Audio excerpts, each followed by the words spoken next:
Tim, let's go over to Germany. It's a big year for Krautrock. Mm-hmm.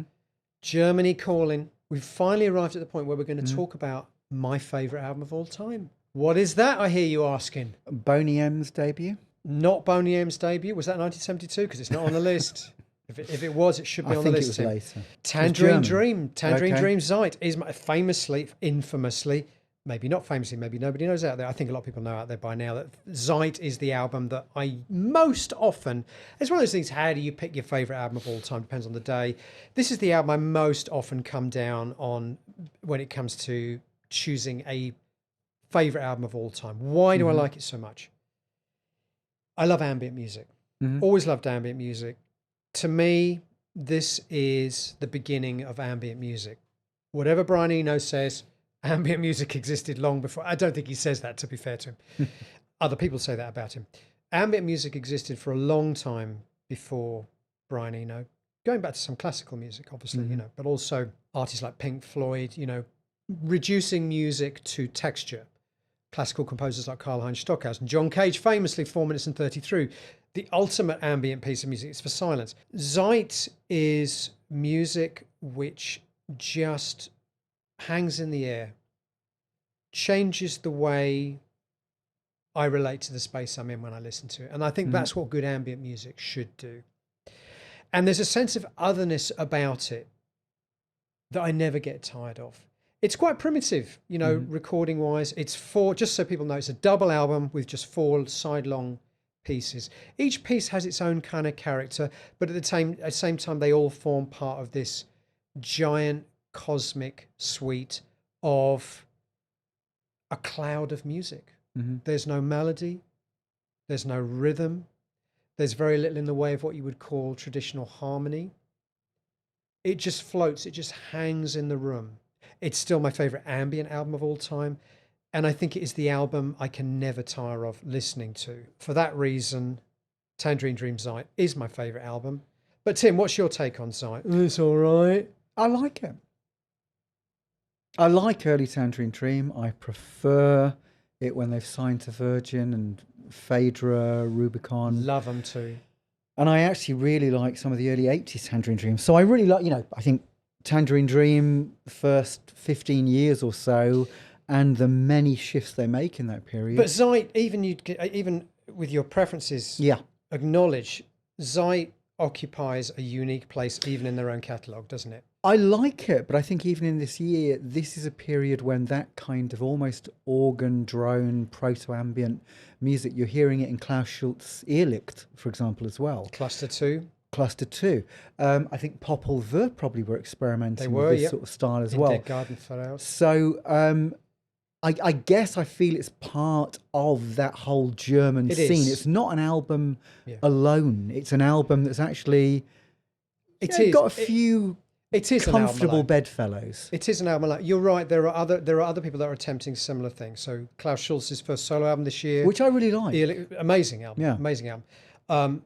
As you pointed out, also Popul, their second album this year, excuse my German, In den Garten Pharos. Cluster 2, second Cluster album. First one they made as a duo. I think, no, maybe the second one they made as a duo. Cut that bit out.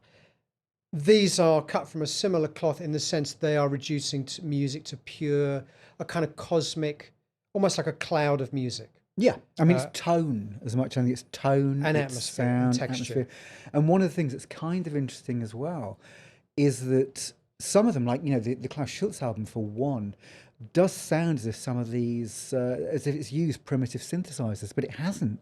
A lot of these albums are using organs through effects units. Yes. And I think with the Klaus Schulze, he's almost got this kind of gorgeous mellotron texture on the album, and it's actually, he's got a recording of an orchestra in reverse. That's right, yeah. So what they're doing is kind of using the studio in fascinating ways to preempt an era of synthesis and sampling. A lot of them are using echo to create texture. So feeding an orchestra through an echo, it just creates this big kind of wash of ambient textural sound. Yeah.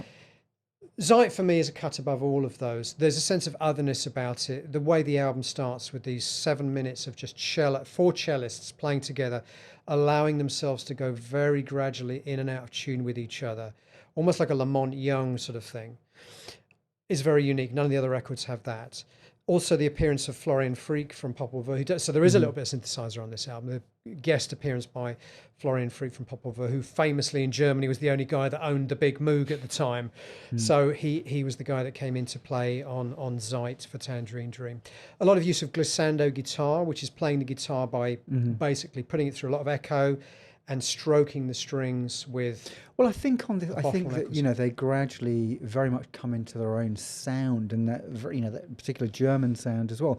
And what I kind of find interesting, because we're going to discuss kind of music on the continent during this year, is that in Italy it seems that ELP, Van der Graaf, Genesis, King Crimson have had an enormous influence on the underground bands, whereas Germany, it's a different set. You can hear Pink Floyd, to an extent Velvet Underground, but also very strongly contemporary classical music. So Stockhausen is a huge influence.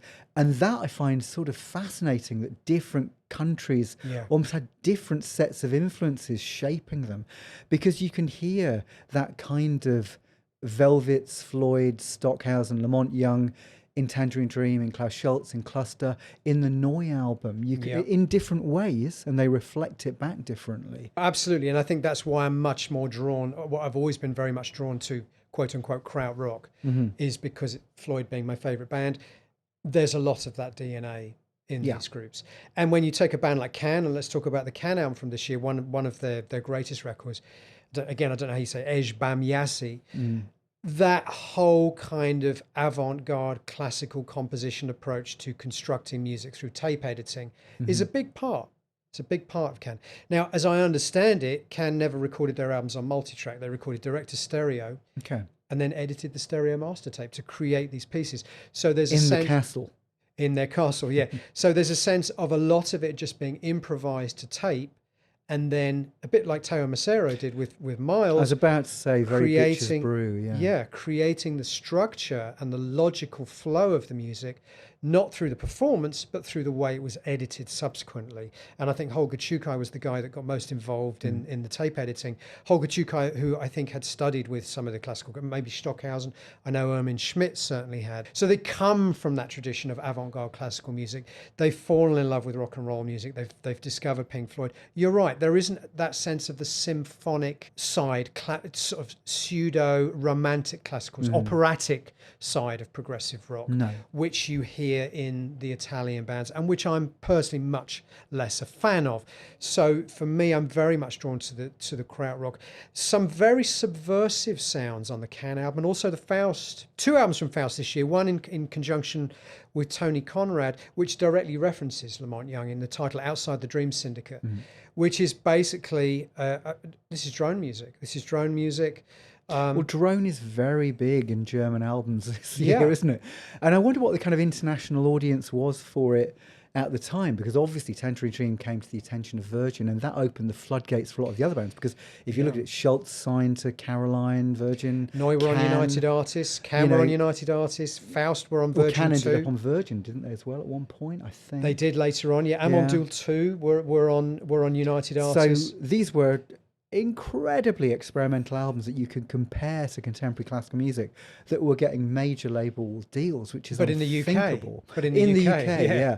I mean, the Can album is very much an album apart. I'd say the Neu and the Can are very much albums apart. Can, I think, partly because of Jackie Leibsit, his kind of spindly, repetitive, totally distinctive drumming, I think defines that band as much as anything. Well, and something that Klaus Dinger in Neu takes even to the next level, because Neu is a band where it's about the drums. It's about the fact that the drums never change.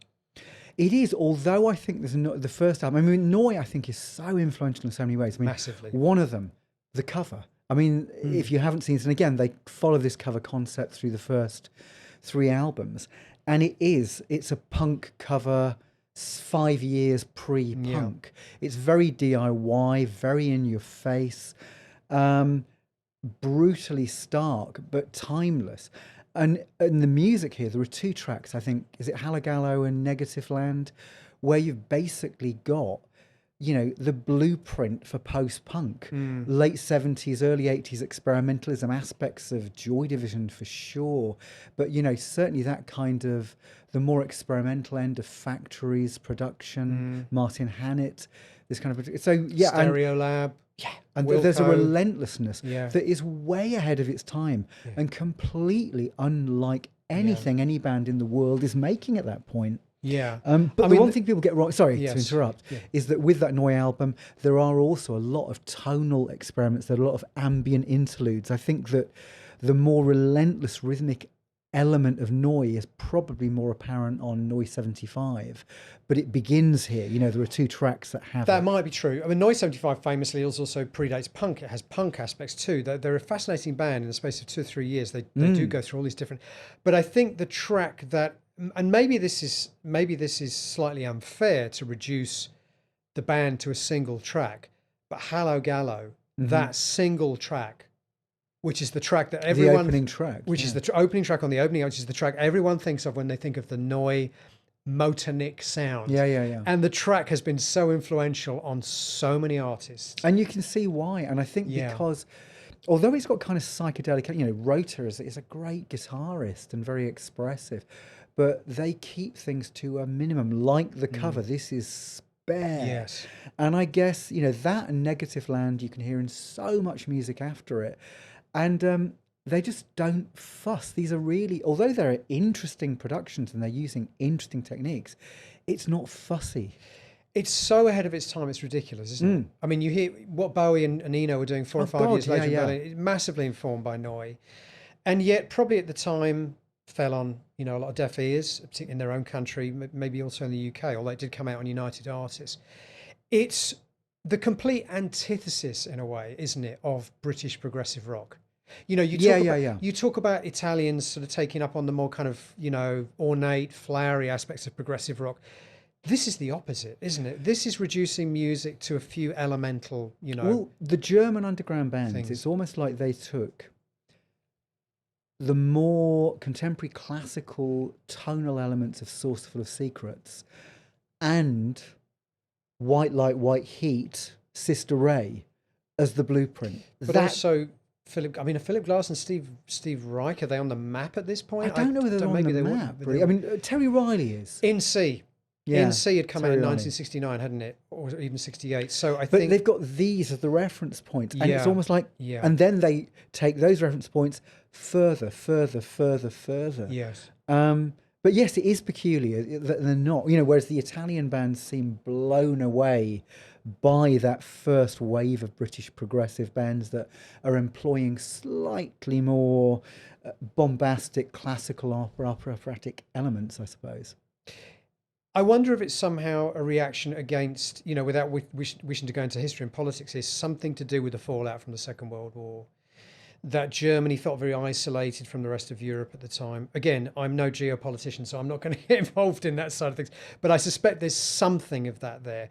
There seems something very punk about bands like Faust, Amon-Düül 2, Can. Do you know what I mean by that? Totally. I mean, we've often talked about punk pre-punk. This is punk pre-punk. Something about the attitude, isn't there? And I guess, you know, one of the only other bands that had it to an extent, I suppose, MC5, but Iggy and the Stooges had elements of that repetitive, but without the musical sophistication. barrage. So there is still musical sophistication, and there is still, as you pointed out on the Neu album, there's still moments of incredibly pastoral, you know, lyrical beauty, which you would never hear on a Stooges record, you know. But there's something very punk about the attitude. It's like, fuck all that, you know, fuck all those chord changes, all those clever time signatures. Let's just reduce music to its elemental things. A drum beat with no fills, one note. But you know what? We can still create something beautiful out of this. And they become, you know, I think by 75, as you say, on one level, they're more obviously proto-punk, but equally, Michael Rota's more pastoral, experimental echo side comes out. There's a lot of really lovely melodies on these albums, you know, by the time of Noise. And the same with Cluster, you know, Cluster 2 is quite tonal, you know, it's based on tones, it's quite repetitive, it's cloud of sound. But by the time of Zuckerzeit, 2 years later, they're experimenting with synths and really sweet It's more melodies. Krautrock-esque, yeah. I mean, that one was called Sugar Time is the Sugar Time, translation, and I guess it, you know, in track titles like Hollywood and Caramel and what have you, but it's kind of more beautiful and organic than Kraftwerk in a way. Another thing that's very punk, the second Neu album, which was the year after this, the second side is just them playing one song at different speeds for the Yes. or two songs at different speeds. It's a very punk thing to do. Yeah, you yeah, know. yeah. Almost like a fuck you to the audience, you know. We haven't got enough material to fill up this side of the album, so we're just going to play you our single at different speeds. We've got a listener review of Neu as well. Let's see what this listener has to say about this seminal record. 1972, what a year. Thanks, guys. I would like to highlight the band Neu! Exclamation mark, and rightfully so. Immediately you are hooked by the metoing beat, which made even the imperturbable Jacko Liebertzeit look up. And it proved to be an exciting, inspiring pulse for future generations of musicians. A wonderful ambient production by Connie Plank, who deserves a lot of the credit. Showed a band which sound was fully formed right from the start. The Germans had arrived. Don't get frightened. Get excited. Absolutely. I mean, I kind of think, again, kind of echoing a lot of our sentiments there. Yeah. Yeah, and mentioning Connie Plank. And mentioning Connie Plank, which we hadn't mentioned. Connie Plank's one of the German producers, along with Dieter Dierks, I don't know if that's how you say his name, that's kind of seemed to be ubiquitous at this time, popping up, producing a lot of these records. So probably also very important. Didn't he produce Ultravox later on? Connie Plank did, yeah. He produced, I think he produced Rage in Eden, I want to say. Yeah, Rage in Eden. Anyway. Just a name check for a few other. I mean, such a great year for German music. We've got great albums also this year from Ra Tempel, Schwingungen. I don't know what it means in German, but somebody out there will know. Kraan's first album came out. Kraan is because they're like Can. They're a band apart. They've got a sound. It's almost like some kind of weird, repetitive jazz funk. Or I was going to say funk. Yeah. Yeah. There's a kind of a soul jazz funk, but skeletal. Yeah. It's jazz soul funk with the flesh shorn from it. Yeah. It's a skeleton producing funk music. Embryo, Father, Son and Holy Ghost, their album this year. Embryo, one of the most important German bands of the 70s, who were kind of mixing jazz music, ethnic music, and progressive rock music. In fact, they had some American jazz musician, Charlie Mariano was in the band at this time. Very, very, probably the most important German jazz rock band of the 70s. So a brilliant, brilliant year for German music. But of course, preeminent among all of them, Tangerine Dream, Zeit, the greatest album ever made. In my opinion, I don't expect anyone else to agree with me, but that's the beauty sometimes, isn't it? It's, you know, when you know that your favourite album is something that no one else on the planet would agree with you on. You actually then root for it even more. Yeah, although I'm sure there are people out there just to disprove that. But yeah, I think it was always seen as a classic. I think the problem with Tangerine Dream is that they so quickly radically changed their sound, and that became almost the definitive sound. Well, Phaedra and Rubicon are definitely the creative high points, and I can see that, and I adore those albums. They are masterpieces, but I will always have a soft spot for Zeit. Julian Cope actually said about Zeit, he said, it's not my favourite Tangerine Dream album, but it's the one I would kiss Edgar Froese hardest on the lips for making. And I think that sums up my sentiment too. Let's move on to a category which, a bit derogatory, Tim, you've called this, a bit derogatory. Finger in the ear. Bit derogatory. But then I refer you back to my Whitey gets down in the funk soul bucket category. I don't think it's quite as offensive as that. Not as offensive as that. Finger in the ear, we're talking about the influence of the folkies, the musicians that have come from the folk tradition. And we have some great entries this year. And I want to highlight one straight away. We're going to come on to Nick Drake in a minute. But before that, let's talk about Fairport Convention's Babbacombe. Now, I love the Fairports. This might be the first ever folk prog rock concept album. Could be. It's the one just after Richard Thompson left, isn't it?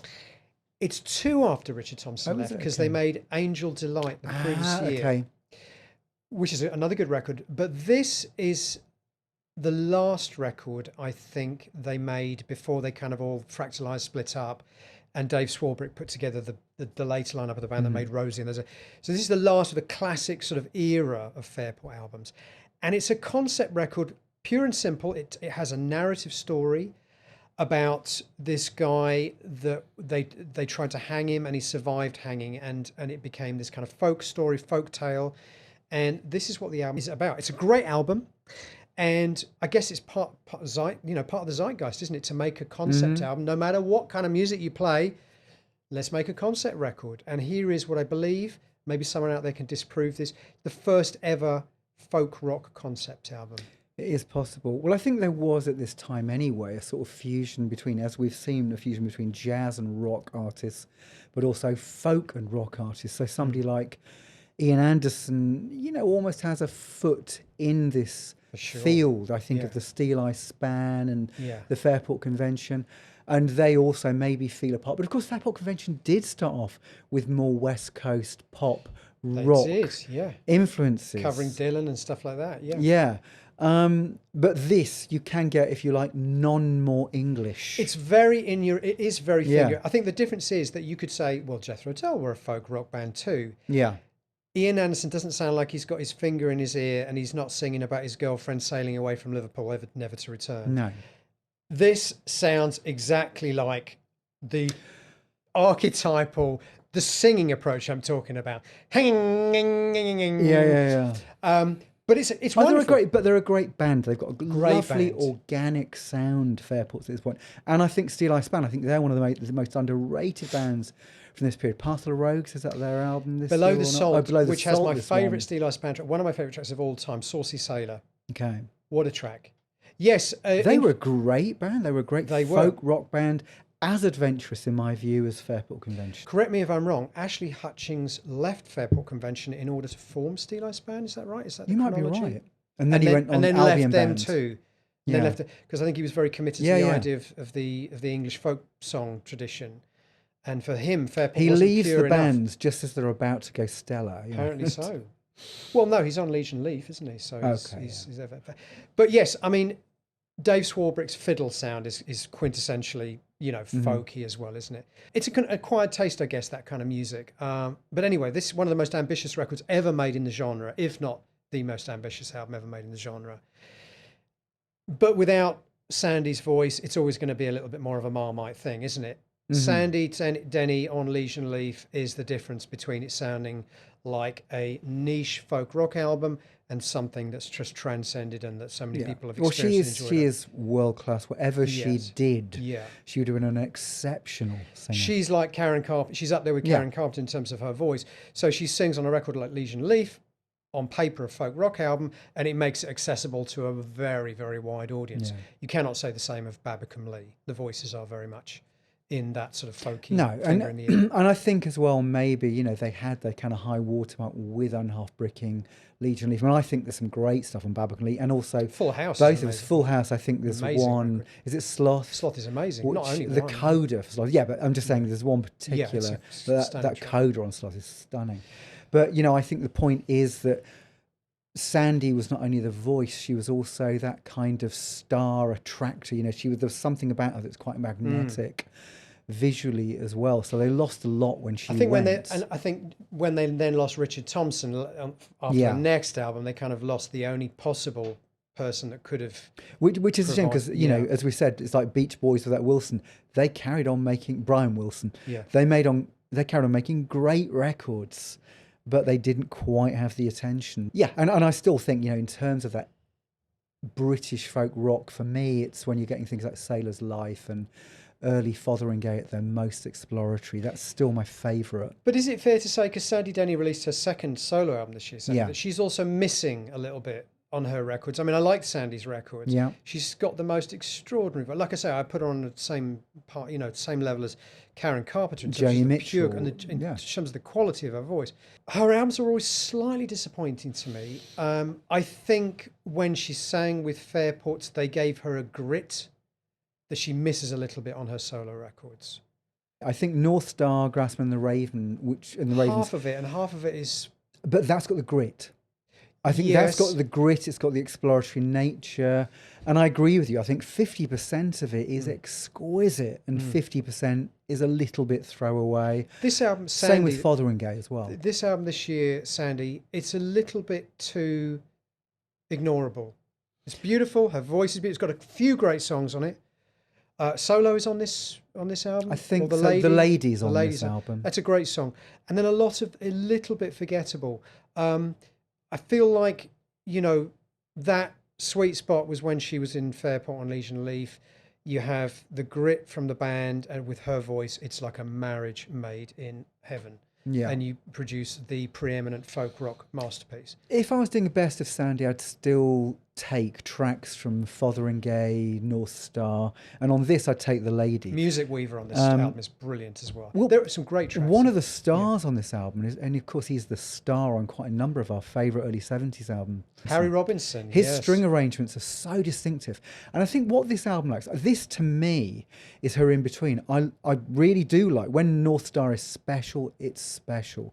And I actually like an old-fashioned waltz that comes just after this as well. Okay, yeah. I think there's something very haunting about it. Her voice is whatever. She can sing the telephone book. She's one of the people. She can film. She can sing the telephone book, and it will get you there. But this album is a bit like the cover in that it's an airbrush Sandy Denny. Yeah. It feels to me as if this is an airbrush Sandy Denny, as packaged as she'd ever be, maybe Rendezvous later, for the mainstream. And it hasn't got as many quirks, because the thing that really draws to me is not only her voice. It's like The Lady has this. She's got a really unusual chord vocabulary at times. She makes the unexpected shifts into unexpected territories. Only a couple of tracks do that, and they're enhanced by Harry Robinson, I think. It's a lot straighter, generally speaking, I think, than most of her albums. I think you're right. I think I feel there's a sense that she doesn't quite have the confidence to know what she wants to do, what kind of record she wants to make. Yeah. And that's why all 4 of the solo albums she released during her lifetime are a little bit different from each other, which is good. But none of them are completely satisfying for me. No, So I mean, they've all got wonderful stuff. They've all on it, got and one, yeah, absolutely. 2 or 3 abs, and Next Time Around from North Star. Music Weaver from this album.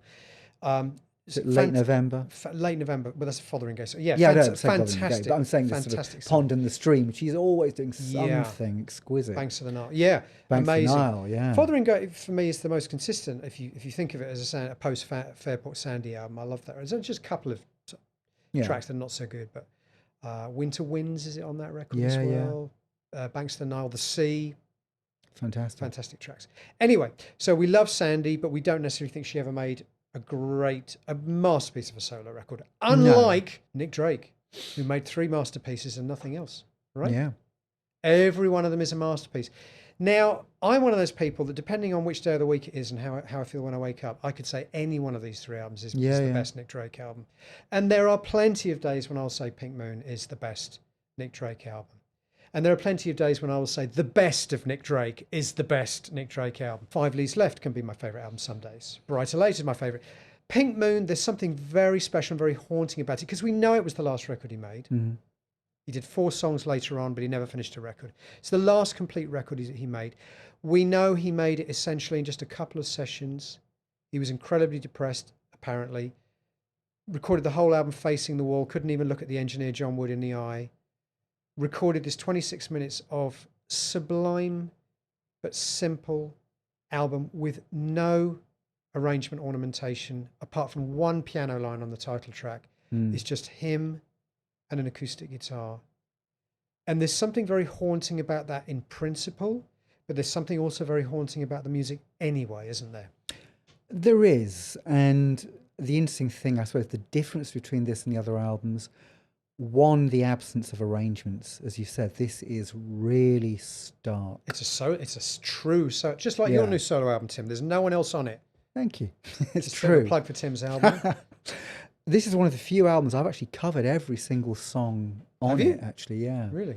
With obviously I've covered some with you, but I've also done some with Peter Chilvers as well. Lord Chilvers. It's gorgeous. It is quite stark. It is quite low. The other distinction beyond the absence of elaborate arrangements are that his voice is quite different on this. You were saying that he was staring at the wall while singing it. It's almost like he's murmuring to himself. Now, you could argue that could be an influence from one of his friends, John Martin. It's got more of a John Martin sounding singing. There's kind of a murmuring quality. Because in the previous albums, his enunciation is pretty crystal clear. He's still got quite a cloudy voice, but his enunciation is clear. On this album, it's almost words are blurring, a little like John Martin for my And I wonder if that's ears. because the first 2 albums are produced by Joe Boyd, whereas this album And is he's being told to sing or re-sing. Or... I'm guessing. I mean, reading between lines. Whereas this album is just simply recorded by John Wood. I mean, And it sounds like there it. is no production. You know, this is the ultimate album. That, well, this year, along with, I would say, Mark Ullman too, where it's for no one but themselves. It's almost like they're in that studio, they're making this for themselves. There's almost a total obliviousness to the fact there's a world outside of this music being made. And an expectation that no one else is going to listen to this record or buy this record. Yeah. That's the way it feels. Totally. And actually, sadly, prophetic in his lifetime, no one did buy that record. I think it sold like 800 copies at the time or something ridiculous. Yeah. But of course, if ever there was a poster child for an album to be reappraised, well, the whole Nick Drake career in a way is the poster child for posthumous reappraisal, isn't it? I mean, it's been, his music pops up in adverts, in soundtracks. It's no musician in their right mind would fail to drop Nick Drake in as an influence these days, which is incredible when you think about his actual experience in life was being ignored.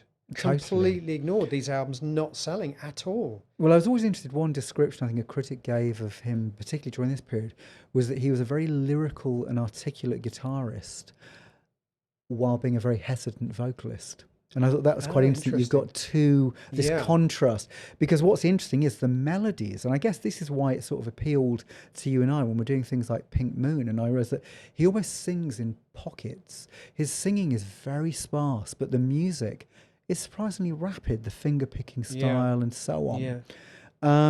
So there's a kind of an interesting thing that you've got almost two tempos going on at once with something like Pink Moon. But yeah, it's a glorious album, and it's the most consistent. Like you, it depends on how I feel on a given day, because you could choose Five Leaves Left, you could choose Brighter Later as the best album. Any of them could be his definitive best album for different reasons. But this is interesting because it's a real contrast with Brighter Later that I guess is the pure anomaly of his trio of albums, in that there's a certain kind of optimism and a certain kind of embracing the world in that album, especially with the arrangements. And lest we forget, John Cale does some work on that album as well. It's Brighter Later, the previous album, is a very, very producer-led arranged record with orchestral arrangements and session musicians, and it's got the 3 instrumentals on it as well. This album is stark by comparison, isn't it? What about the lyrics? I mean, you know, as a songwriter yourself, lyric writer yourself, there's something about the lyrics on this album for me that haunt me as well. Lines like, then a movement in your brain sends you out into the rain. Those kind of lines. Maybe it's that kind of thing about knowing the history of the artist that makes you read more into it, that's actually there. But some of it seems almost prophetic, as if he knew he was going to die young. As did the 4 songs that he did before he died as well. You know, again, Why'd You Leave Me Hanging on a Star when you deem me so high, and Black Voice Eyed from Dog. the Mountain. But there's some of that on this record too. It feels to me, you know, like he's almost foreseeing his own untimely there's something death. there's something very solitary about it. And I think that from a lyrical point of view, a little like the music, what I like is they've almost got that kind of haiku quality of suggesting more than they say. We've got a listener review of Nick Drake's Pink Moon, so somebody else obviously feels this is a very important record from this year. Either that or they hate it. I doubt it somehow, Tim. Now, who could hate Pink Moon? Let's hear it, Rob. My favorite album from 1972 is Nick Drake's Pink Moon. I found it as a teenager and fell in love with Drake's original style of making songs. The album has unusual chords, interesting melodies, and intriguing lyrics. It's sad the album was to be his last. After all, he was a singer-songwriter like no one else. Thank you very much. Absolutely. I mean, he's utterly, utterly unique, isn't he? I mean, we put him in the finger to the ear, but it's very unfair because he kind of transcends, really, everything, doesn't he? I mean, he's just kind of out on his own. And I mean, obviously- he started in that late 60s folk club environment. yeah, I mean, and, John Martin, as you say, is his friend John Martin would be the closest kind of comparison. Yeah, early John Martin. But John Martin, Yeah. by this stage, had branched out into soul, into funk, Yeah. into, he was, they both were influenced by early blues as well. I think you can hear that in some of their I think phrasing. the one thing I don't normally associate with folk rock is that fragility and frailty and vulnerability that Nick Drake almost uniquely has. Yeah. At least within that genre, which I think has endeared him to so many people. He just kind of touches your heart in a way. Well, he rarely performs well. What you don't get, unlike with Tim Buckley, Well, where there's no video of him at where all, yeah. every week there's a new Tim Buckley live at the Locarno Yeah. or what have you. Great recordings of great concerts. You don't really get that with Drake. And I think famously, wasn't there one at the South Bank Royal Festival Hall where he was booked and he didn't do it, and they had, they always say there was a cardboard cutout. Yeah. And in the very early days, and this would have been what an intriguing double bill, Anthony Phillips speaks to the fact, and he really wishes he'd listened more closely, but Nick Drake supported Genesis on a couple of low-key dates. And that was at a time when Genesis were at their most pastoral, the Trespass period, and Drake would have probably been pushing Brighter Later. Yeah, I he guess. also supported Incredible String Band several times apparently as well, including at the Royal Albert Hall, but unfortunately no recorded documentation. Perhaps it's the way it should be. Those I things think should it be is. lost. I think Yeah. that the enigma grows. I mean, they've Yeah. even got to the stage, and they are interesting, but they're releasing Molly Drake's demo. She used to record herself, Yeah. the mother of Nick. And partly they're releasing these because they think they have clues as to where Drake got some of his phrasing and undoubtedly they do. influences. And Undoubtedly, yeah, I yeah. think there is an Yeah. aspect. I mean, some of those are really sweet, the Molly Drake demos.